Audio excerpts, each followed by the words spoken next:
Us about the Strawman. What exactly is the Strawman? The Strawman is your name written in block letters. Very simple. It was done at birth. What the government did, or the corporations now, not government, what they did is they took your birth certificate and made a second birth certificate with a trust, a SISTI QV trust. They made it in all block letters.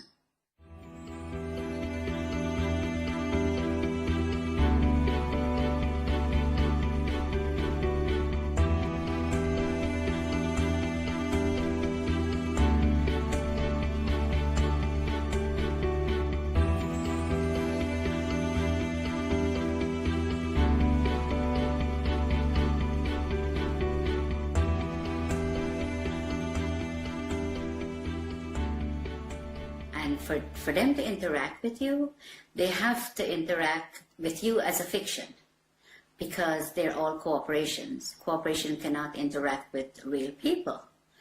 So they made a straw man. They call it a straw man because it has no soul and is spiritually dead. So let's break this down. You're born in the hospital room. A certificate of live birth is issued. What happens is that she has to register the child's birth. She has to go to the registration office and register.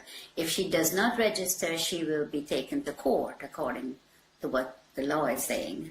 They take the birth certificate that she registered as an informant then that she has the child, and they made a duplicate in all block letters. She didn't, they did. So they've turned a living child now into a trust, fiction. into a fiction. Trust, yes. Which has a certain value allocated to it. Value, yes. Millions of dollars or pounds. And that trust, let's call it a bond, because that effectively becomes traded thereafter. Yes, it becomes warehouse bond for money.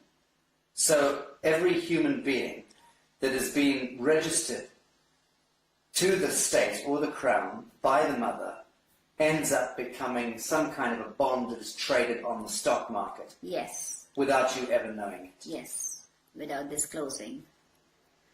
And this is happening since the early 1900s.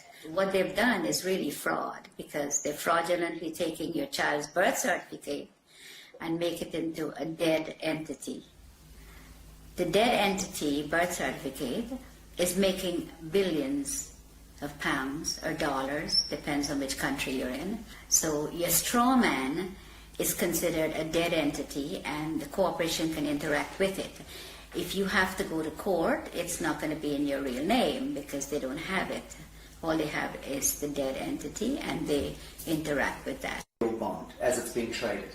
I would say the Federal Reserve, which belongs to the royal family, and the HMRC, IRS, these are the people where your money goes once you are registered. The mother registers you, that's where the money goes, to them. Okay, let's talk about the difference between your signature and your autograph. Okay, a signature is under the UCC, which is the fiction, the straw man. Your autograph is the real person. So if you go up to a movie star and says, "Can I have your autograph?" You never say, "Can I have your signature?" It's always autograph because you have flesh and blood. Signature is what you're signing every time they can go into your account and take money. And every time you do sign a piece of paper, you can bet that that signature of yours is being monetized, securitized. It is. By the banks, by everybody that you, wherever you sign, credit cards, everything that you sign, they're getting funds off your trust fund from that birth certificate. Okay, so fees and all sorts of things and invisible costs are being discharged against your birth bond in that sense? Yes. Without you ever knowing about it? Without you ever knowing about it, yes. It was never disclosed to you. All this stuff was done without disclosing, and it's deception, it's fraud, and it's happening every day to everyone that's outside the inner circle. Okay, let's talk about the court system, because invariably your signatures lead you into a courtroom at some point, you know, whether it's for, and under the aegis of the court system. whether it's a marriage, a birth, a death, a registration of land, whatever. So we understand a little about the distinction between the signature and the autograph. What exactly is a court of law? Well, at the moment we don't have a court of law. We have a color of law, which is fiction. So when you go into a court system here or America, you walk into a system where there is no law.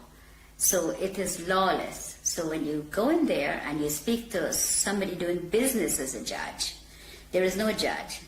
You could ask the judge to see his oath. He doesn't have one. He's a cashier. Yeah, he's a banker. A banker. Yes. So when you sign any papers in the court, that's when he gets paid out of your 60 QV trust on your birth certificate. That's where he gets the money. If you go into the court, you still lose because it is not a court of law for you. In a situation like that, when should you use your signature and sign something, and when shouldn't you? There is a special way of, under the UCC, we go back to that, there's a special way of signing without responsibility for your signature. So that if you sign in the special way according to the UCC, you're not responsible for anything that's on the paper. Okay. Now, for the layman, describe UCC. What are we talking about? Okay. What is the UCC? The UCC is a set of codes that was set up over 100 years ago by lawyers. And with the Uniform Commercial Code comes contract law. It's all to do with contract. So we are not under any law. We're just under contract. Someone could call you up and says, oh, would you like to contract with me to get TV license or to get something that you need? And you contract. Telephone, everything is contract, everything. And under the UCC, you do not have to sign. A stamped signature or a typed up signature is considered sign under the UCC. So when you get a letter in the mail and it has no signature, or you just have a stamped signature, then it is considered sign. The UCC is very, very important for people to learn about what's going on with their lives, because we are on the contract law, no other law. There is no law at all. In America, the court system is operated under military. When you walk into a courtroom, I don't care which courtroom, if it's a higher court or a lower court, they're under the military.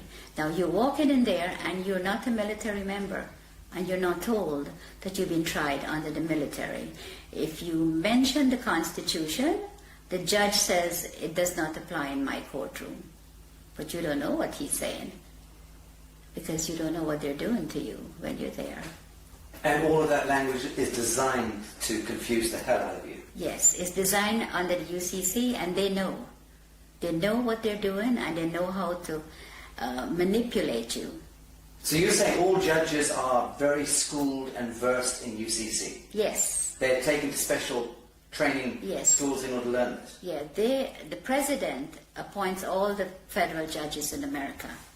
And they go to Scottsdale, Arizona and Reno, Nevada to train how to apply this fraud contract in the courtroom. And in the United Kingdom? The United Kingdom, majority of the judges here in the United Kingdom are not judges. They're just doing business. They might be a retired lawyer. They're doing business as judge. And so-called judges in Malawi and in Canada? All of them, exactly the same system. They're under the UCC. Okay, you try to go and discover your own birth bond, let's call it that, and you try to discover the true value. How does one go about doing that? You apply to the Federal Reserve for it. There's forms that you can fill in, and you can, once you find the bonds and the serial numbers, you can get it from the Federal Reserve because they have it. And you can then discover the value of your bond? Of course. And the average, let's say, 50-year-old in the United States would be worth what? A 50-year-old in the United States, it could be worth hundreds of millions. But one common, if you go on the website and you put in your birth certificate number, and it comes up only one, you have hundreds of thousands of people are trading on it. Right.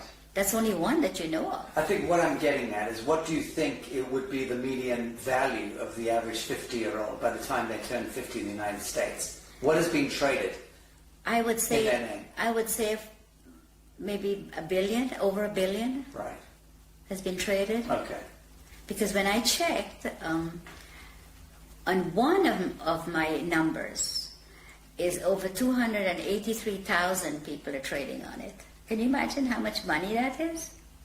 So when we hear that the US has a debt of $23 trillion or whatever it is, that fictitious money was all pumped out of the air, but effectively it was discharged against the value of Yes. the people. Yes. Right, so that's where the fiction emerges. Yes. And it becomes this huge imbalance that no one quite understands. How on earth do we get that much money? They just made it up as they go along and tell us what they want to tell us. Yes, but they'll validate the making up of that money by, Yes. on paper, discharging it against the value of Yes. the citizenry.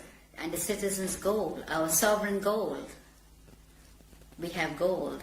For every pound that if you weigh 8 pounds at birth, you have 8 pounds of gold set aside for you. Assigned to you by whom? By the crown. In England? Yes. And in the United States? Yes. By the Treasury? Yes. And Because the United States is owned by the crown. let's okay. So let's say there's 200 odd nations of the world. There's hundreds and hundreds of small island states, but there's about 200 nation states, big nation states. They are all of them a franchise of the Anglo-American Corporation. Yes. Let's call it that. Yes. And that the Anglo-American Corporation is an extension of the British Crown. Crown, yes. And the British Crown is collateralized by what, or backed by what? Gold. And by the people. The hundreds of millions of people. The British Empire has just went on the ground. It's still there. Controls the Bank of International Yes, Settlements, yes. controls all the reserve banks around Yes, the world and yes, so on. yes. Correct. So at what point do you believe the world sees through this grotesque fiction and then addresses the source code and then writes it? I think if people get to know what the UCC and the contract law does, and your strawman is your main problem. Once you can control your strawman, and it is yours and not theirs anymore, then you're in the right This is path. beautiful what you just said. You're talking about reclaiming the fiction that was established, Yes. the false light. Yes. Reclaiming the false light that was established in your name, Yes. given your identity, so to speak, at birth, Yes. without your Knowledge, knowledge. yes. You're talking about us needing to reclaim that false light and step into ourselves, our true selves, Yeah. as a people of the world, Yes. in order to reclaim reality from the fiction. Yes. That's powerful. Yes, it is. And that's what I think everyone needs to do. All the sovereign people that's in poverty and whatever they put us in, that's what we need to do. We need to reclaim that, what they are making money on. That is ours. Then you wouldn't have wars, you wouldn't have people fighting for money, you wouldn't have poor people. Everybody will be okay. Everybody. But they do not want you to. If you do that, that will break down their system, and they do not want that. So once you know, you need to get into it, and you need to start reclaiming your straw man. It is yours.